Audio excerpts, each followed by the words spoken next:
ओम श्री गणेशाय नमः। नमस्कार, मैं ज्योतिषाचार्य प्रोफेसर डॉक्टर गोविंद पांडे आपके समक्ष प्रस्तुत करता हूँ ज्योतिष के आईने में कुछ राजयोग। यह शोध पत्र भारतीय विज्ञान सम्मेलन के मध्य क्षेत्रीय विज्ञान सम्मेलन जबलपुर में 22 फरवरी 2009 को मेरे द्वारा प्रस्तुत किया गया। ज्योतिष विज्ञान में कुछ महत्वपूर्ण राजयोग हैं। जैसा कि हमने ज्योतिष के आईने में कुछ राजयोग के भाग 2 के वीडियो में बताया था। अधियोग, यदि चंद्र से 6, 7 व 8 तीनों स्थानों में एक या किसी 2 ही स्थानों में या किसी एक ही स्थान में बुध, बृहस्पति और शुक्र तीनों बैठे हों तो ऐसा जातक राजा या बड़ा जमींदार होता है।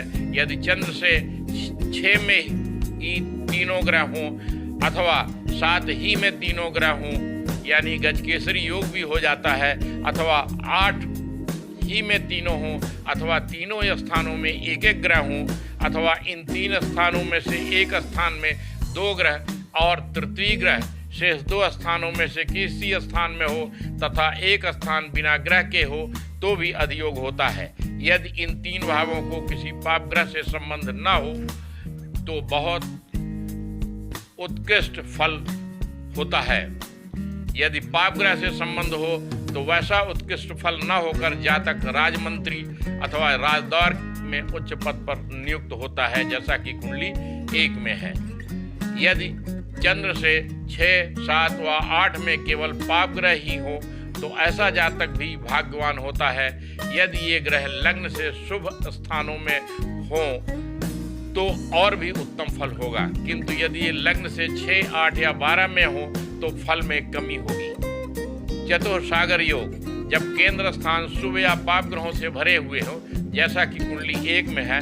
शास्त्रकारों ने चारों केंद्रों को विष्णुपद माना है। विष्णु क्षीर सागर में शयन करते हैं, अतः चारों केंद्र 4 समुद्र के समान है। इनमें ग्रह होने से चारों सागर भर जाते हैं। यह योग समस्त अशुभों का नाश करने वाला तथा धन, राज्य और कीर्ति को देने वाला है। जातक विविध प्रकार के रत्न आभूषणों और हाथी घोड़ा अर्थात उत्तम वाहन से युक्त तथा धन से परिपूर्ण राजा तुल्य वैभव करने वाला होता है। ऐसे व्यक्ति की कीर्ति पताका समुद्र पार देशों में भी फहराती है। मालव्य पंच महापुरुष योग, जब शुक्र उच्च राशि या स्वराशि में स्थित होकर केंद्र में हो, जैसा कि कुंडली 1 के नवांश व कुंडली 2 में है। यह पंच महापुरुष योगों में से एक योग है। ऐसा जातक सुंदर शरीर तथा सुंदर नयनों वाला, तेजस्वी पुत्र, स्त्री वाहन से युक्त, धनी, विद्वान, उत्साही, प्रभुता संपन्न, शक्तिशाली, मंत्रणा में चतुर तथा दीर्घायु होता है। महाभाग्य योग, पुरुष का जन्म दिन में हो और लग्न पुरुष राशि में तथा सूर्य या चंद्रमा भी पुरुष राशि में हो तो ऐसे योग में बालक विख्यात, उन्नतशील, दीर्घजीवी व चरित्र होता है, जैसा कि कुंडली 1 में है। स्त्री का जन्म रात में हो और लग्न युग्म राशि हो अर्थात सम राशि में हो तथा सूर्य व चंद्रमा भी युग्म राशि में हो। लक्ष्मी अर्थात महालक्ष्मी योग, नवमेश व लग्नेश की युति या परस्पर दृष्टि 3, 6, 8, 12 भावों को छोड़कर हो, जैसा कि कुंडली 2 में है। लग्नेश बली हो व नवमेश उच्च या स्वराशि में केंद्र या त्रिकोण में हो, जैसा कि कुंडली 1 में है।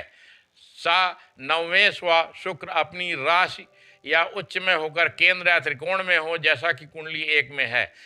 मंगल चौथे, शुक्र 12वें और सूर्य उच्च का 11वें भाव में हो, ऐसा जातक धनी, उत्तम, विद्वान और ख्याति प्राप्त होगा। वह आकर्षक चेहरे वाला, अच्छा शासक और जीवन के सभी सुखों व आराम को भोगने वाला होगा। धनी अर्थात महाधनी योग, जब लग्नेश, द्वितीयेश, चतुर्थेश, पंचमेश, सप्तमेश, नवमेश, दशमेश व एकादशेश परस्पर स्थान परिवर्तन करें तो 28 महायोग बनते हैं। ऐसे व्यक्ति पर लक्ष्मी की कृपा रहती है। वह अनेक व्यक्तियों पर शासन करने वाला, सुंदर वस्त्र आभूषण वाला, राजा अर्थात सरकार से सम्मानित व पुरस्कृत होता है। उसे उच्च पद, धन, पुत्र एवं वाहन का सुख होता है।